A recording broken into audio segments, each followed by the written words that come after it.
আলাইকুম রহমতুল্লাহ।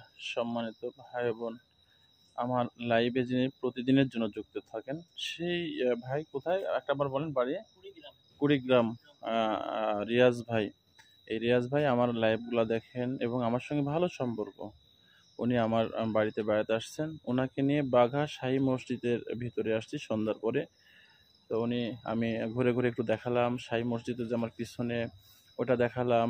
এখানে যে আল্লাহ তালার প্রিয় বান্দারা শুয়ে আছেন, ওইখানে এসে উনি মন্তব্য করলেন, ভাই এখানে কি টাকা দেওয়া যায়? তো যেহেতু দান বক্স মসজিদের উন্নয়নের জন্য, এটা সমস্যা নাই। ওই আমার রিয়াজ ভাই ওখানে আপনারা দেখলেন, উনি আল্লাহ তালা রাজি খুশির জন্য এইখানে এই বাঘাশাহী মসজিদের এইখানে ওই যে তহবিলটা আছে ওখানে উনি কিছু দিলেন। তো যাই হোক, এই যে আমি আর আসেন ভাই, আমি আর রিয়াজ ভাই একই জায়গায় রয়েছি, বাঘাশাহী মসজিদ।